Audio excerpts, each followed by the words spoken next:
Hello boys and girls, so today we are continuing our surrealist project by adding on a surrealistic animal of our choosing. So your task today was to combine two different animals, and there were a couple of things that I had you think about. I want you to think about what two animals you are merging together, at least two. What would you call that animal? What environment do they live in? What do they eat? How do they survive?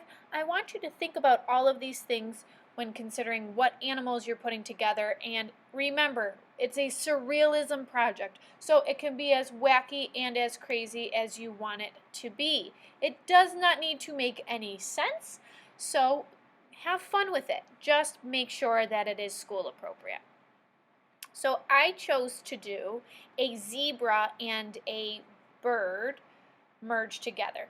So what I'm doing first is I'm sketching out the placement of how I want my zebra to look. I use a pencil and an eraser for this in case I make any mistakes. I actually had to start this all over because I didn't like the way that it was looking, and that's okay. Artists learn from making mistakes. So I'm doing a light sketch with my pencil, and after I will go over with my Sharpie. So I added some details onto my zebra. I made the wings out of the stripes of the zebra, which I thought was a pretty cool idea.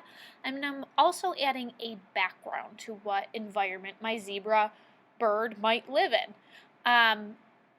So think about these things, add those details in the back.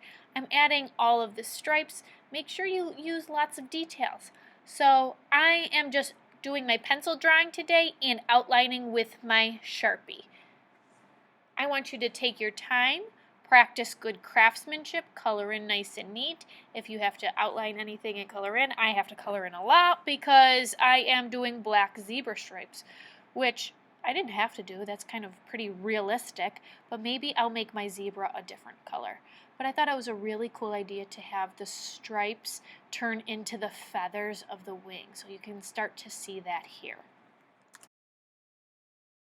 Next week we are going to be adding color. So you do not need to color quite yet.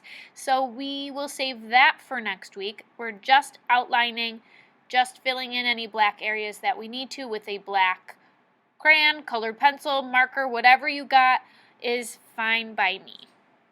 Another thing I want you to notice is that I'm using my entire paper.